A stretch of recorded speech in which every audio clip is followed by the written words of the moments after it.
সময় খুবই খারাপ। যখন বাংলাদেশের মুসলমান বাচ্চারা ইহুদি খ্রিস্টানদের পতাকা উড়ায়, ইহুদি খ্রিস্টানদের জার্সি গাওয়াত দেয়, এই সময় খুব ভালো। যে সময় আমাদের ছেলেরা স্ক্রিন টাচ মোবাইল নিয়ে সারাদিন ঘরে ফ্রি ফায়ার পাবজি খেলে, জোরে কোন কথা ঠিক কিনা? এত খারাপ সময় হয়ে গেছে। ছোট ছোট বাচ্চারা আগে যখন কান তমকের কাছে এসে পানি পড়া নিত, তেল পড়া নিত, এখন তেল পড়া পানি পড়া দেওয়ার কান্না থামে না, একটা মোবাইল কিনে দিছে। জোরে কোন কি কিনা দিছে? যখনই কান্দে তখনই গেম শুরু করে দেয়, ওই আর কান্দে না। আপনারা বলেন এই সময় ভালো না খারাপ? সেই সময়কে লক্ষ্য করে আল্লাহ তাআলা ওয়াজ করতেছেন। আল্লাহ তাআলা সময়ের কসম করে বলতেছেন, ওয়াল আসরে, মানে সময়ের কসম, ইন্নাল ইনসানা লাফি খুসর। আগে শাব্দিক অর্থ শুনবেন। আমরা বাংলাদেশের অনেক মানুষ আরবি পারি কিন্তু বাংলা পারি না। এক মুসল্লি প্রায় 20 বছরের নামাজ পড়ে, মসজিদ ঢোকার সময় বলে আল্লাহুম্মা আফতাহলি আবওয়াবা রহমাতিক। আমি একদিন তাকে বললাম, ভাইজান আপনি এই যে আল্লাহুম্মা আফতাহলি আবওয়াবা রহমাতিক বলতেছেন, এর বাংলা কি? হুজুর আমি তো আরবি পারি, আমি তো আর বাংলা পারি না। শোনেন, এই দোয়ার যদি আপনারা বাংলা বুঝতেন তাহলে মসজিদের মধ্যে যায় কোনোদিন ঘড়ি দেখতেন না। মসজিদের মধ্যে আপনারা ঘড়ি দেখতেন না, কারণ আপনারা বিশ্বাস করতেছিলেন যে এই ঘর আল্লাহ রহমতের ঘর। জোরে কোন সুবহানাল্লাহ। এখানে যতক্ষণ থাকবো ততক্ষণ আল্লাহ রহমত বর্ষণ হবে। অথচ ওই জায়গায় যে আমরা সময়ের দাম দিচ্ছি। 5 মিনিট পরে আসরে জামাত হবি, ওই 4 বার ঘড়ি দেখছে। কয়বার দেখছে? পরে পাশের লোকটাকে বলছে যে ভাই আর কয় মিনিট? আরো 2 মিনিট। হায় হাই রে, আজ ঘড়ি লড়তেছে না রে, আজ ঘড়ি লড়তেছে না। আবার এই মসজিদ থেকে বাইরে হয়ে যখন শ্বাস চলে গেছে, 1 ঘন্টা আড্ডা গুলি মারতেছে, একবার ঘড়ি দেখতেছে না। ধরে কোন কথা ঠিক কিনা? তো সময়ের দাম দেওয়া লাগবে কোথায়, আর শয়তান দিল কোথায়? হাট বাজারে কি দেরি করা যাবে না? হাট বাজারে বারবার ঘড়ি দেখা লাগবে, কারণ পৃথিবীর সর্বশ্রেষ্ঠ জায়গা হলো মসজিদ, আর সর্বখারাপ জায়গা হলো হাট বাজার। জোরে কোন কথা ঠিক কিনা? তাহলে সময়ের দাম কোথায় দেওয়া লাগবে? হাট বাজারে। এই খারাপ জায়গা থাকা যাবে, এই তাঁতের ঘড়ি দেখে এই 5 মিনিট হতে ভাই আর থাকা যাবে না। ওই জায়গায় শয়তানেরা ঘড়ি দেখতেছে না, ঘড়ি দেখতেছে মসজিদে।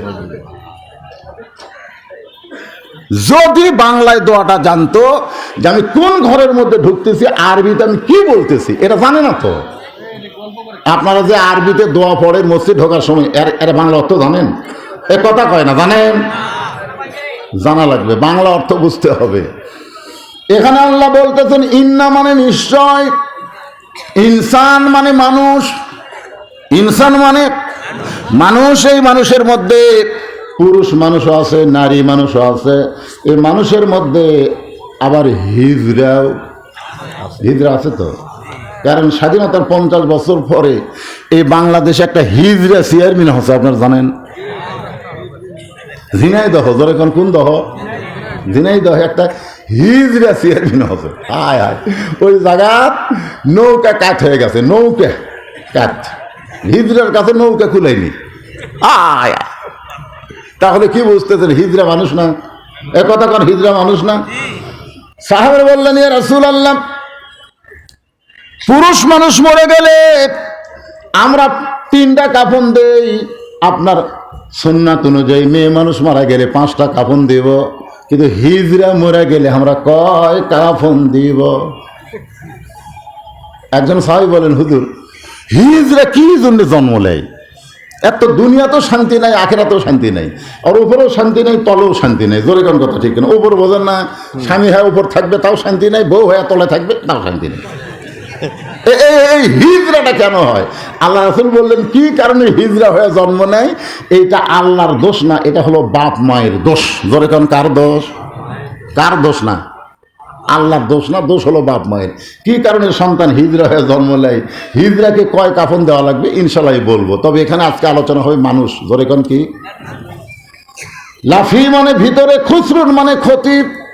একত্রে অর্থ হবে নিশ্চয় মানুষগুলো ক্ষতির ভিতরে।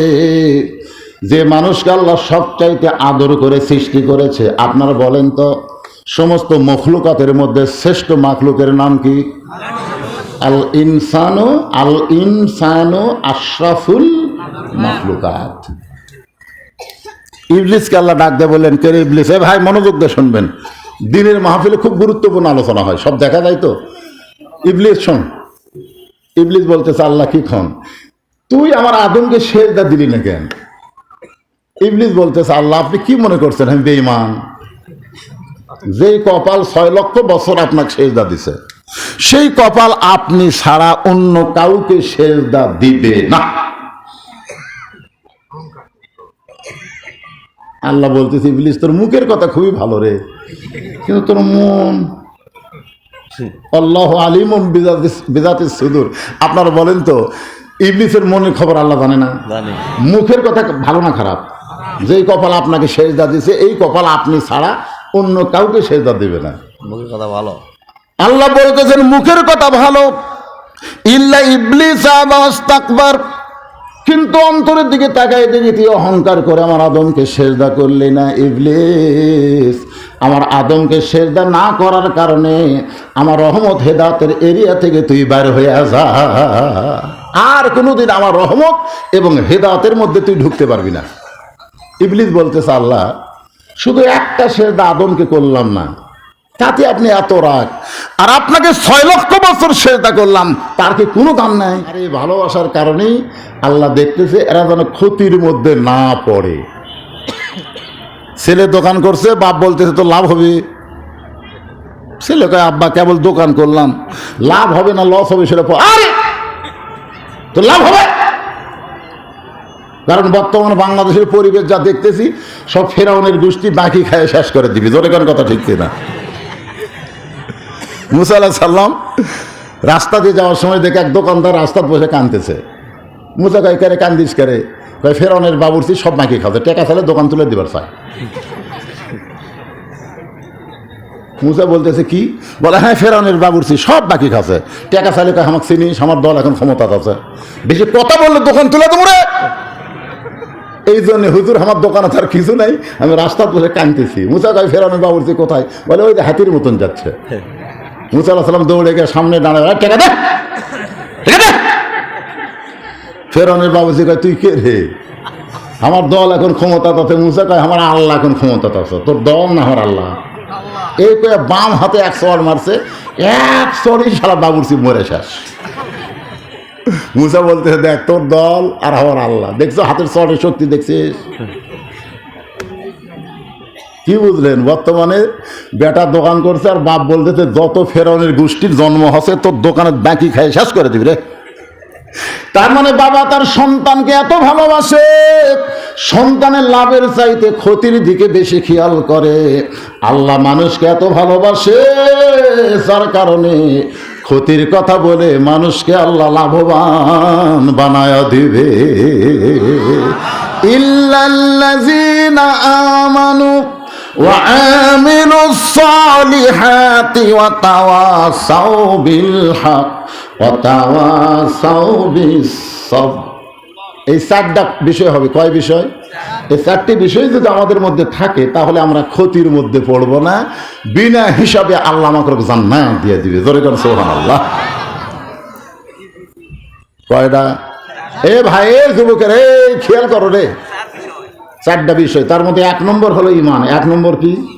কারণ ঈমান যদি না থাকে আপনি যতই হাজি হন, বলবে হুজুর ঈমান না থাকলে কেউ হাজি হয়?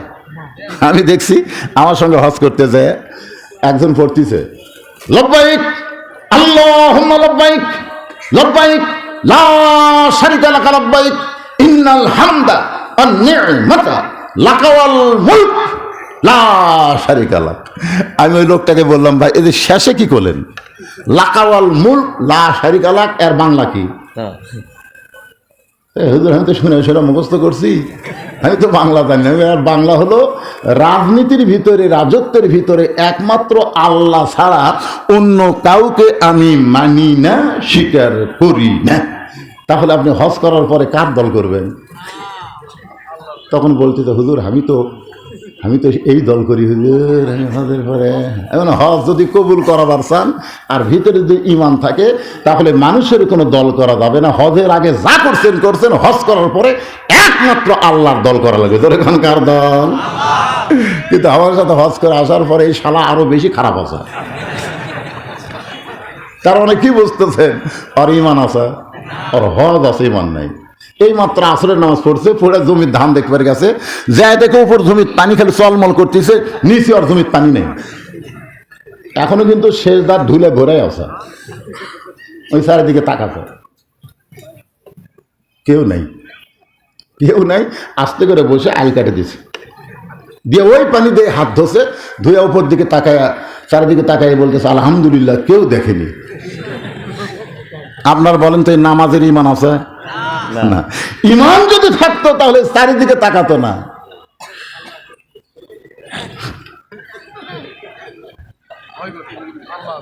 এইদিকে কোন দিকে? চারিদিকে না এইদিকে? এই তো কোন দিকে? আর আমরা কোন দিকে তাকাই?